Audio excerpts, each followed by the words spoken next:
Hello, हाय, नमस्कार। मेरा नाम है आशुतोष कुमार और आप देख रहे हैं R&D विद आशुतोष। आज के हमारे द फ्यू मिनट शो में हम आपके लिए लेके आए हैं एक बहुत ही इम्पोर्टेंट टॉपिक जो आपका एग्ज़ाम के लिए बहुत ही इम्पोर्टेंट होने वाला है, जो कि आपके करंट का भी भाग है, जो कि आपका स्टैटिक का भी भाग बन जाता है। तो चलिए शुरू करते हैं। और आज का हमारा टॉपिक है 53वां दादा साहब फाल्के पुरस्कार 2023। ये हमारा टॉप एमसीक्यूज है, एमसीक्यू फॉर्म में है। इसको हम लोग विस्तृत रूप से भी देखेंगे, इसकी विशेषताओं को देखेंगे और इस किसे किसे दिया गया है और इसके इतिहास को भी हम लोग देखेंगे। तो इसे हो सके तो आप पूरा का पूरा देखें, ज़्यादा टाइम आपका वेस्ट नहीं होगा। तो दादा साहब फाल्के पुरस्कार क्या है? दादा साहब फाल्के पुरस्कार भारत सरकार की ओर से दिया जाने वाला एक वार्षिक पुरस्कार है जो किसी व्यक्ति विशेष को भारतीय सिनेमा में उसके आजीवन योगदान के लिए दिया जाता है। इस पुरस्कार का प्रारंभ दादा साहब फाल्के के जन्म शताब्दी वर्ष 1959 में हुआ था।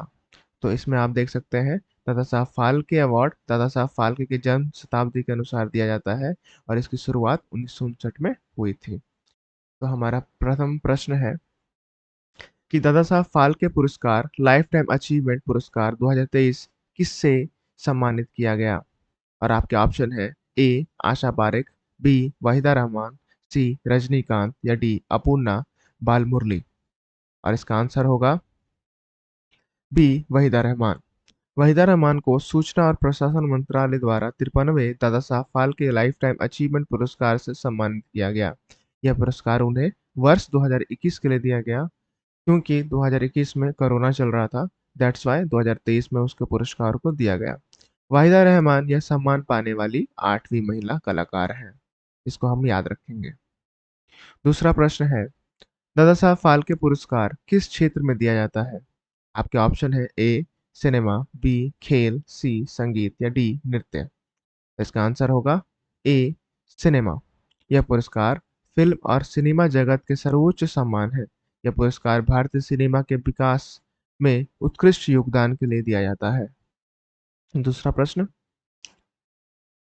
हमारा तीसरा प्रश्न है, Dada Saheb Phalke life time achievement पुरस्कार कब शुरू किया गया था?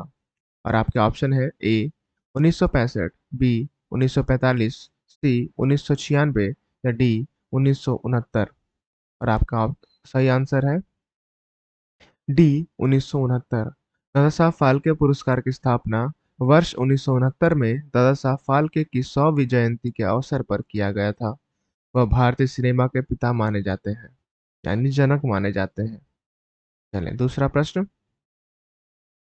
और हमारा दूसरा प्रश्न है, Dada Saheb Phalke life time achievement पुरस्कार कौन प्रदान करता है?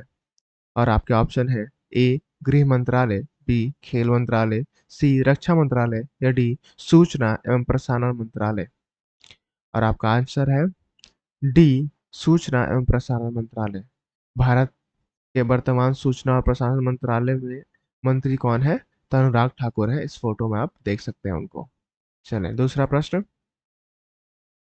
और हमारा पांचवा प्रश्न है, भारतीय सिनेमा के जनक के रूप में किसे जाना जाता है? और आपके ऑप्शन है ए हरीशचंद्र, बी सत्यजीत रे, सी गुलफाम हसन या डी दादा साहब फाल्के। और आपका आंसर है डी दादा साहब फाल्के। दादा साहब फाल्के का जन्म 30 अप्रैल 1870 में नासिक महाराष्ट्र में हुआ था। दादा साहब फाल्के का पूरा नाम क्या है? ढूंढीराज गोविंद फाल्के। उन्होंने 1913 में पहली भारतीय मूक यानी साइलेंट फिल्म राजा हरिश्चंद्र बनाई थी। ठीक है। हमारा छठवां प्रश्न है, दादा साहब फाल्के पुरस्कार में क्या दिया जाता है? और आपके ऑप्शन है ए एक सुनहरा कमल, बी एक शॉल, सी नकद राशि 10 लाख रुपए की और डी उपरोक्त सभी। इसका आंसर होगा डी उपरोक्त सभी। इसमें एक स्वर्ण कमल 10 लाख रुपए का एक नगद पुरस्कार, एक प्रमाण पत्र, एक रेशम की शॉल और एक दी जाती है। यह पुरस्कार केंद्र सूचना और प्रशासन मंत्री, निर्णायक मंडल और सदस्यों की उपस्थिति में भारत के उपराष्ट्रपति सॉरी राष्ट्रपति द्वारा प्रदान किया जाता है। इसे याद रखेंगे। हमारा सातवां प्रश्न है, वर्ष 1969 में सबसे पहले दादा साहब फाल्के पुरस्कार से किसे सम्मानित किया गया? और आपके ऑप्शन है ए अमिताभ बच्चन, बी रजनीकांत, सी राज कपूर या डी देविका रानी। और आपका आंसर है डी देविका रानी। देविका रानी भारतीय राजपट की पहली नायिका है।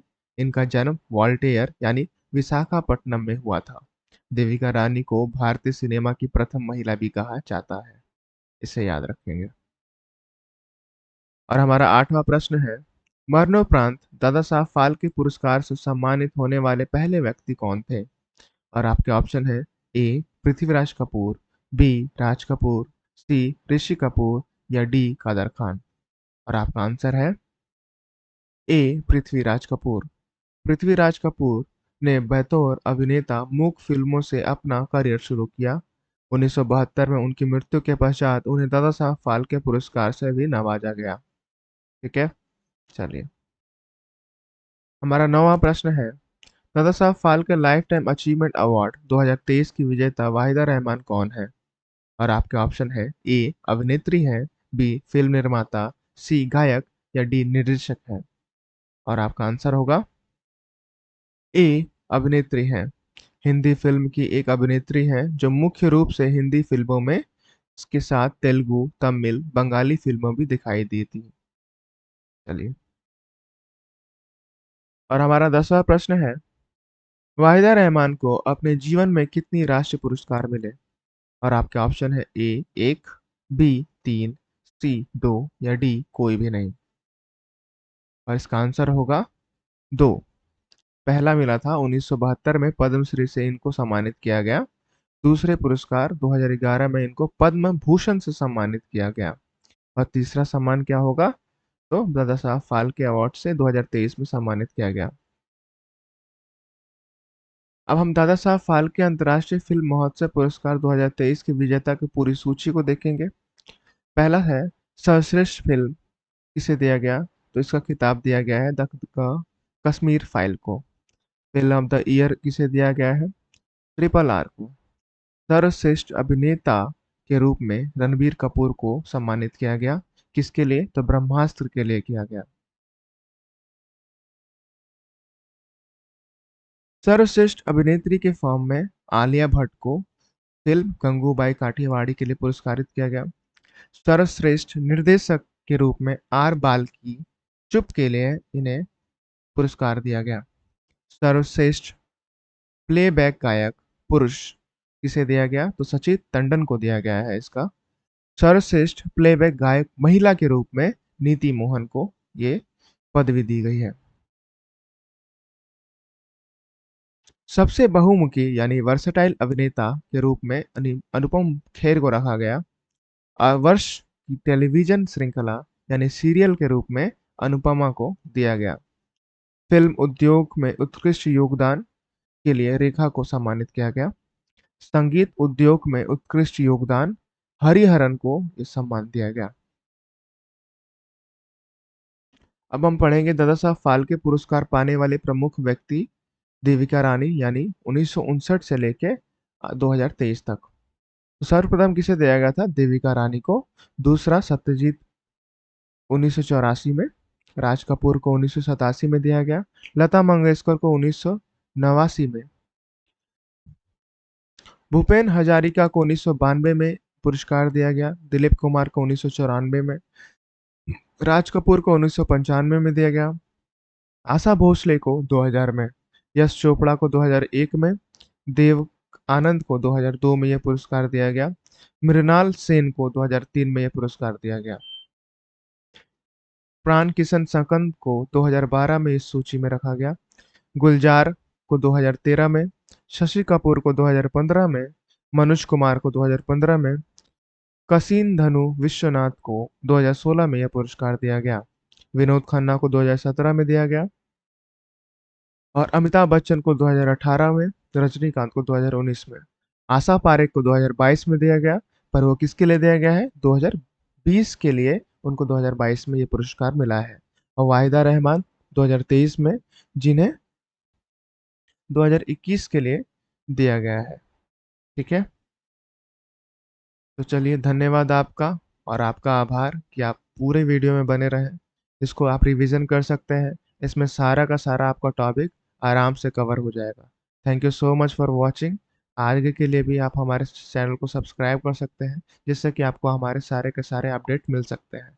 और हमारे पिछले टॉपिक्स को भी आप जाके हमारे प्लेलिस्ट में देख सकते हैं। धन्यवाद आप